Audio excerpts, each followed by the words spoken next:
here is a quick revision for general pathology and microbiology. So here are some important questions which be asked for your exams. So all the best and let's begin. Liquefaction necrosis is seen in brain, lung, liver or spleen. So coming to the discussion part. So which are the types of necrosis? Coagulatory necrosis, liquefactive or colliquatory necrosis, fat necrosis, fibrinoid and caseous necrosis. So first one is the coagulatory necrosis. From in which organs the coagulatory necrosis is seen?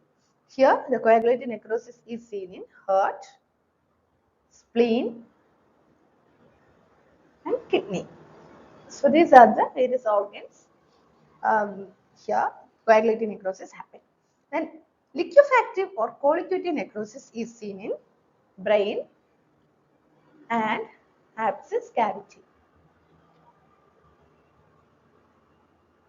Then fat necrosis is seen in pancreas and breast. Then fibrinoid necrosis is seen in arterioles, in hypertension, peptic ulcer.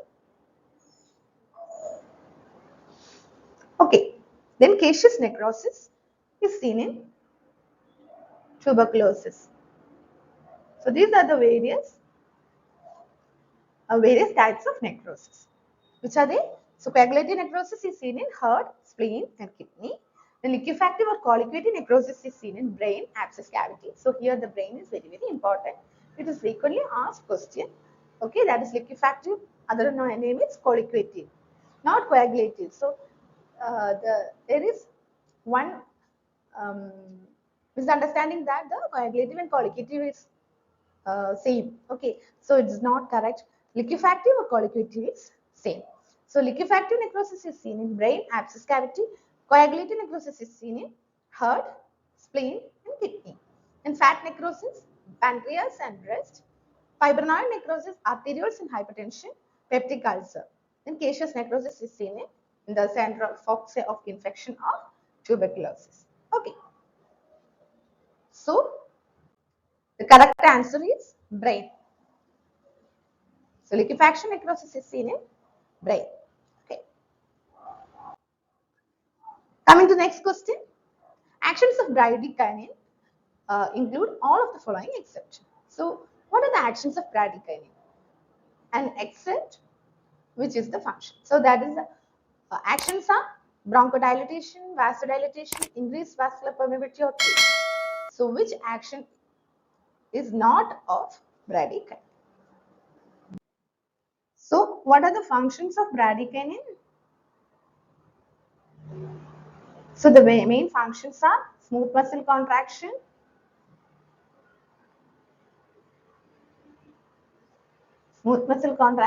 vasodilation, pain, then increased vascular permeability. So these are the various functions of bradykinin. So the answer is bronchodilation. It is not a function of bradykinin. So all others are functions of or actions of bradykinin. Okay. Dominant cell plays role in chronic inflammation.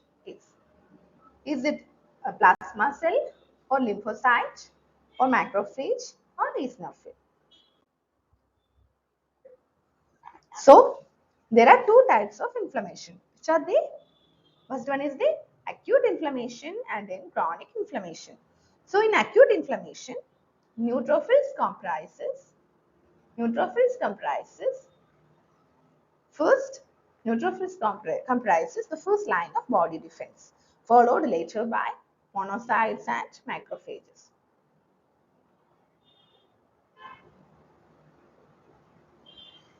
Whereas in chronic inflammation, phagocytes, that is circulating monocytes, tissue macrophages, then lymphocytes, and plasma cells. And also the macrophages comprise the most important cells in chronic inflammation. So, coming to the question, the dominant cell plays role in chronic inflammation is it plasma cell or lymphocyte or macrophage or eosinophil? So, in chronic inflammation, the dominant cell plays a role is macrophage, whereas in acute inflammation, it is neutrophils. Okay. Early positive cell reaction in Lepromin test is it Fernandez reaction, Mitsuda reaction, Wassermann reaction, or none of the above? So this is the Lepromin test. So this is the Lepromin test. Actually, this test involves intradermal injection of Lepromin. It's an antigenic extract of M. leprae, that is Mycobacterium leprae. So this is the Lepromin test. And here it is an antigenic. Lepromin is an antigenic extract of Mycobacterium leprae. But it is not a diagnostic test. Okay, and is used for classifying leprosy on the basis of immune response. And this test reveals delayed hypersensitivity reaction in the patients of tuberculoid leprosy, and for lepromatous leprosy, it is negative by the test. And what is Fernandez reaction and Metsuda reaction? So first one is the Fernandez reaction. What is it? Actually, the Fernandez reaction is early positive reaction in 24 to 48 hours. So early reaction is Fernandez reaction. And the Mitsuda reaction, what is Mitsuda reaction? Mitsuda reaction is the delayed reaction. So this is the Mitsuda reaction, and this is the delayed granulomatous lesion appearing after 3 to 4 weeks. So it is the early reaction is Fernandez. Okay, so EF. Early reaction is Fernandez and delayed is Mitsuda reaction. So the early positive cell reaction in Lepromin test is Fernandez reaction. Then, what are toll-like receptors and what are expressed? These are expressed by macrophages, epithelial cells, fibroblasts, and all of the above. Actually, these toll-like receptors are family of transmembrane proteins which act as a pattern in recognition receptors, which play a crucial role in innate immune system by recognizing pathogen-associated molecular patterns and triggering immune responses.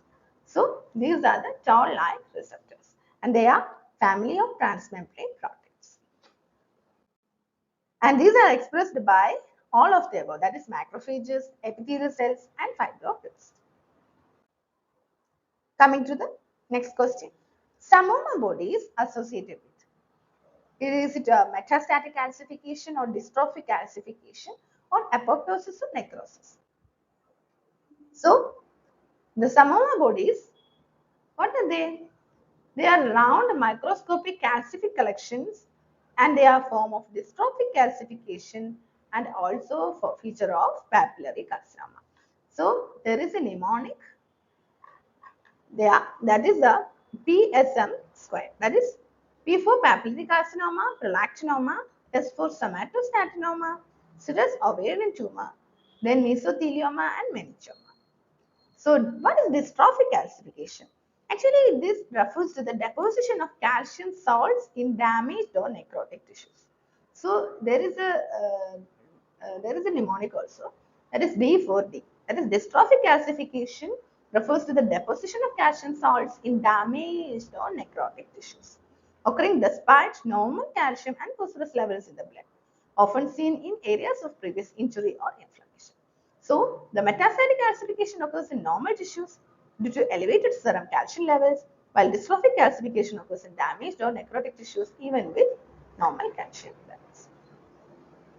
So, that is about the dystrophic and metastatic calcification, and the dystrophic calcification is seen in the Samoma bodies. Okay. So, the answer is dystrophic calcification. So, the next question, that is, Iron is absorbed from duodenum, jejunum, colon, stomach. So this is the dietary iron. Okay, here, and this is the duodenum. So the iron is mainly absorbed in the duodenum, and also some parts of upper parts of jejunum also, but primarily in duodenum. Okay, so iron is absorbed from duodenum, which is not an anti-inflammatory cytokine. Is it IL-13 or 10 or 18 or TGF-beta?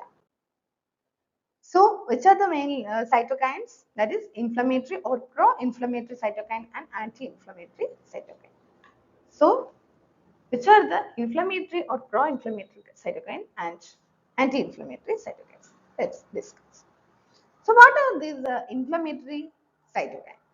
These are actually type of signaling molecule that is excreted from immune cells like helper T cells and macrophages, and certain other cell types that promote inflammation. And the interleukins are interleukin 1, then interleukin 12, then 18, then tumor necrosis factor, interferon gamma, and granulocyte macrophage colony stimulating factor. And anti-inflammatory cytokines are interleukin 4, interleukin 10, 13, IFN alpha, and transforming growth factor beta. So these are the various cytokines. So the not an anti-inflammatory cytokine. So which is a pro or inflammatory cytokine, that is interleukin 18. So next question is Cri-du-Chat syndrome involves chromosome number 13 or 18 or 22 or 5. So what is Cri-du-Chat syndrome? This is actually a rare genetic disorder and it is characterized by distinct cry in infants, and this cry is known as cry of the cat. That is, in French it is cry du chat. Okay, so cry of the cat. So the characteristic cry in infants resembling that of a cat, which gives the syndrome its name cry du chat.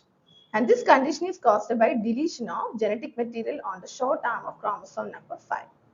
So it is otherwise known as chromosome 5p deletion syndrome or 5p minus syndrome or Lejeune syndrome. And this missing genetic material leads to various developmental and intellectual disabilities. And this is often diagnosed based on certain clinical features, including the distinctive cry, facial characteristics, and developmental disturbances. So confirmation is done through genetic testing. So the Cri-du-Chat syndrome, it involves the chromosome number 5. Kupffer cells are seen in liver, spleen, lung, or heart. Actually, the Kupffer cells are seen in liver. So liver macrophages is known as Kupffer cells. So next question, our roads is seen in which AML? Is it M0, M3, M5 or M7?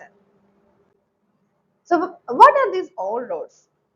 Actually, these are hallmark of acute myeloid leukemia, that is AML. Okay, and these are the elongated structures. These are the elongated structures seen in the malignant cells of neutrophil lineage, mostly in myeloblast, and they are linear groupings of primary astrophilic granules. That is known as all roads. Okay. So the French, American, British classification of AML, it is from M0 to M7. What is M0? It is minimally differentiated. M1, acute myeloblastic leukemia with minimal maturation. M2, acute myeloblastic leukemia or AML with maturation. Then M3 is acute promyelocytic leukemia. So in M2 and M3, the all roads are seen. Then acute myelomonocytic leukemia, presence of both myoblast and monoblast. Acute monocytic leukemia, that is M5. Then M6, acute erythroid leukemia, and M7, it is acute megakardioblastic leukemia, and most common AML seen in Down syndrome, that is M7. So M2 and M3, the all roads are seen. So from the options, all roads are seen in M3 and also M2. Okay, M2 and M3, the all roads are seen. And in M7, the most common AML seen in Down syndrome. Okay, then M5, it is tissue infiltration and organomegaly, and M0 is minimally differentiated. What is opisthotonus and where it is seen? Tetanus, anthracis, or tetany or rabies. So the tetanus, here it is a contaminated wound, and the Clostridium tetani bacteria, this is the tetanus neurotoxin, and this is known as opisthotonus, that is severe hyperextension and spasticity caused by neurotoxin of Clostridium tetani.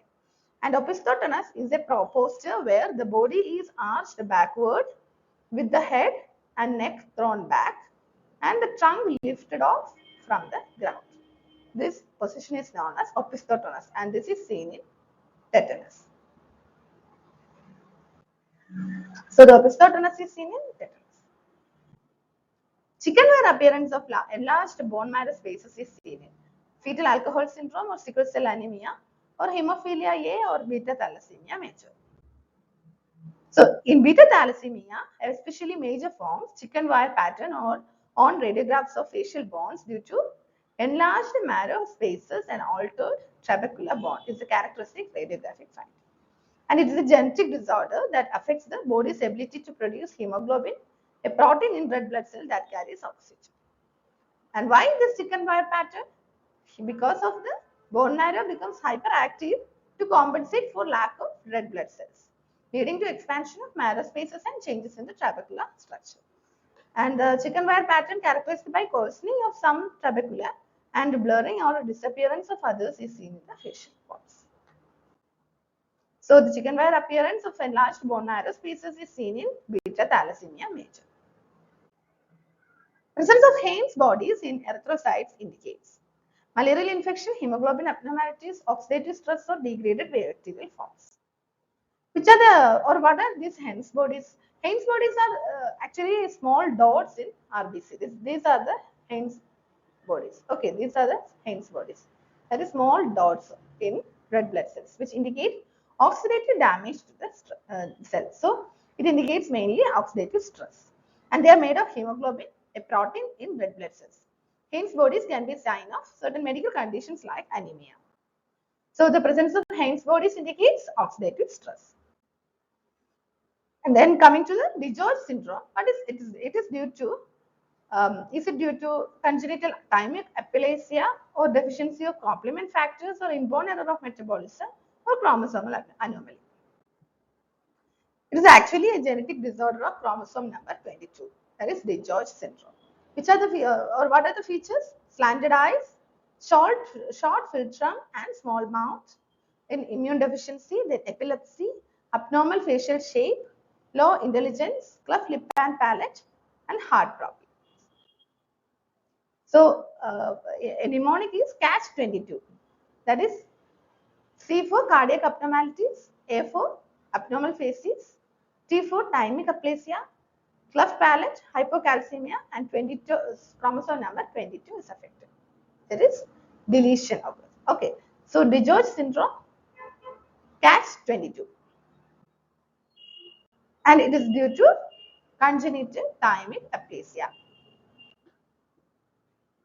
Next question, Prader-Willi syndrome is caused by loss of functions of genes in a particular region of chromosome number 5, 10, 15 or 20. What is Prader-Willi syndrome? And the Prader-Willi features are mnemonic, that is the H3O. What is H3O? Hyperphagia, hypotonia and hypopigmentation are the three features of this Prader-Willi syndrome, and also obesity. So here these are the Prader-Willi features, and also railroad track years are also a feature of this Prader-Willi syndrome.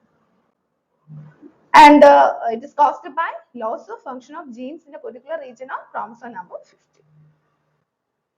Breast cancers due to BRCA gene, number 1 gene mutation have incidence of 25%, 40%, 60%, or 80%. So what is the BRCA1? Okay, this is a gene and it causes breast cancer. BRCA1 and have incidence of. So the breast cancers due to BRCA1 gene mutation have incidence of 80%. And BRCA means breast cancer. Okay. So these genes are the best non-genes linked to breast cancer risk. And women with inherited BRCA1 have a lifetime risk of 65 to 80% of developing breast cancer, while BRCA2 mutation carriers have lifetime risk of 45 to 80%. So the mother transfer disease to all her children is an example of X-linked dominant or recessive or mitochondrial autosomal dominant. So a mother transfer disease to all her children is an example of mitochondria. And the mitochondrial genetic disorders can be caused by changes or mutations in either mitochondrial DNA or nuclear DNA, lead to dysfunction of the mitochondria and inadequate production of energy. And it is an example of non-Mendelian inheritance pattern.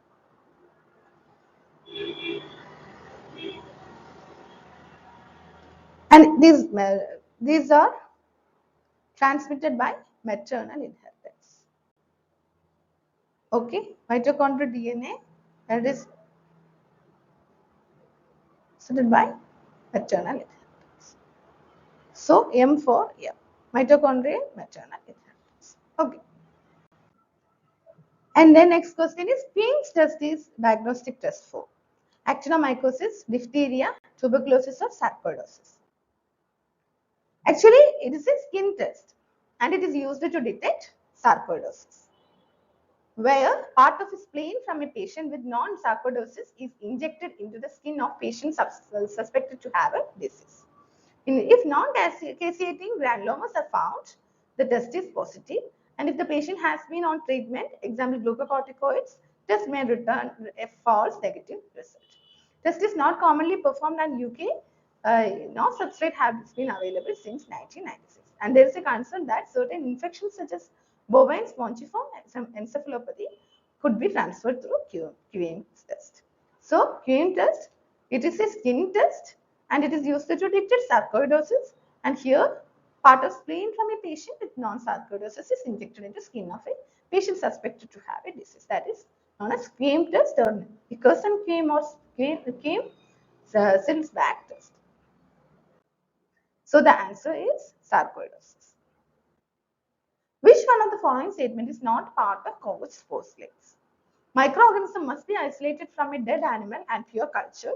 Microorganism and disease can be identified from a mixed culture.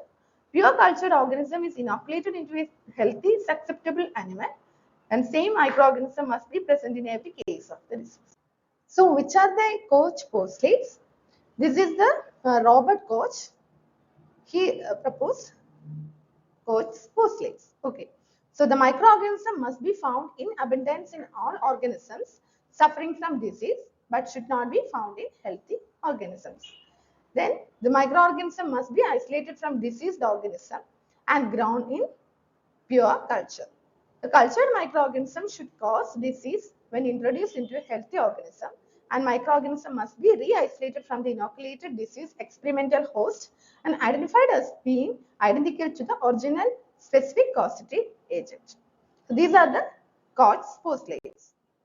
So the options are microorganism must be isolated from dead animal and pure cultured. The pure cultured organism is inoculated into a healthy, susceptible animal. The same microorganism must be present in every case of the disease. And the exception is that the microorganism and disease can be identified from a mixed culture. And this is not a part of Koch's postulate. H antigen is shown by, is it flagella or teichoic acid or LPS or all of them? So answer is flagella. Toxin production and sporulation is associated to which phase in bacterial growth curve? Log phase, stationary phase, decline phase, or lag phase. So the bacterial growth curve, it consists of various phases. This is the number of bacteria and this is the time. So first one is the lag phase. Then a log or exponential phase. So it is known as log phase. Then another one is the rest phase, or it is known as stationary phase. And finally the death phase. So this is a declining phase. Okay. So this is known as death phase. So these are the various phases, which are the lag phase, log phase, stationary phase, and death phase. So the toxin production and sporulation is associated to stationary phase of bacterial growth curve. Coming to next question, multiple drug resistance of bacteria depends on which of the following factors? Is it RTF, that is resistance transfer factor, then call factor, or F factor, or all of the above? So bacterial multiple drug resistance is often linked to the presence and transfer of resistance plasmids. It's also known as R factor, which carry genes transferring resistance to multiple antibiotics. So its answer is RTF. LG medium is used for. Is it tuberculous bacillus or salmonella or shigella or brucellosis? So answer is tuberculous bacillus. So this is the LJ medium, or otherwise known as Lowenstein-Jensen medium. It is a selective culture medium used primarily for cultivating and isolating Mycobacterium species, particularly Mycobacterium tuberculosis. So this is the LJ medium, and this is so answer is tuberculosis. IgE in type 1 hypersensitivity is produced by, is it mast cells or eosinophils or basophils or none of the above? So IgE is produced by plasma cells located in the lymph nodes, draining the site of antigen entry or locally at the sites of allergic reactions.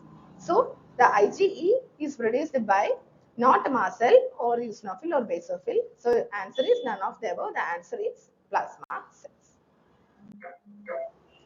Cytokine involved in activation of eosinophils in type 1 hypersensitivity is interleukin 1, 4, 5 or none.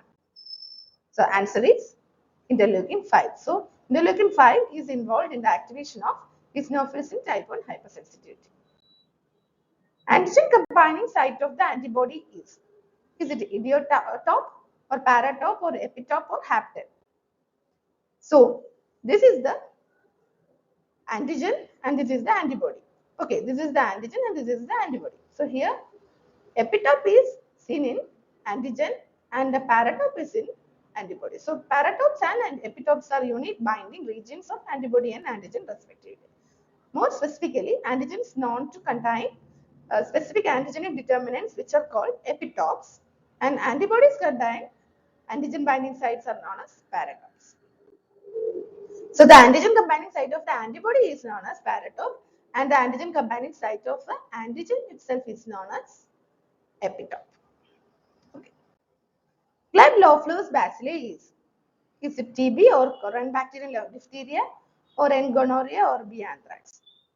So this is the Klebsiella bacillus. It is also known as Korean bacterium diphtheria, and the bacterium which causes diphtheria and which was discovered by German bacteriologist Edwin Klebs and Friedrich Loeffler. So this is the Korean bacterium diphtheria, and it is known as Klebsiella bacillus.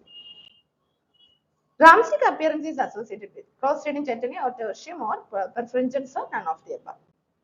So this is the drumstick appearance, and it is associated with Clostridium tetani. First symptom of tetanus infection is lockjaw or rhizus sardonicus or opisthotonus or position or flaccid paralysis. So the tetanus often begins with the mild spasms in the jaw, that is known as lockjaw. And the spasms also affect your chest, neck, back and abdominal muscles, and the back muscle spasm causes arcing called opisthotonus. Sometimes the spasm affects muscles that help with breathing, which can lead to breathing problems also. So the first symptom of tetanus infection is lockjaw. So which of the following is the marker for winter period for hepatitis B infection? IgM anti-HBC or IgG anti-HBC, HBC-AG or anti-HBe-AG. So the window period for the hepatitis B, it refers to the time between the exposure to the virus and which it can be reliably detected in a blood test. Typically 1 to 6 months after exposure, during which neither surface antigen, that is HBsAg, nor the antibody, that is anti-HBs, are detectable. So the time between exposure to hepatitis B virus and the onset of symptoms is called the incubation period, which typically ranges from 30 to 180 days. And during the window period, the virus is present in the body, but neither HBsAg nor anti-HBs are detectable in the blood. And HBsAg is the first serologic marker to appear in the new acute infection, which can be detected as early as 1 week and as late as 9 weeks, with an average of 1 month after exposure to the hepatitis B virus. And anti-HBs, the hepatitis B surface antibody, appears after the HBsAg disappears, indicating recovery and immunity from HBV infection. And IgM anti-HBc, during the window period, the only positive marker is the IgM antibody against hepatitis B core antigen, that is IgM anti-HBc. So the marker for window period for hepatitis B infection is IgM anti-HBc. So that's all for today's lecture.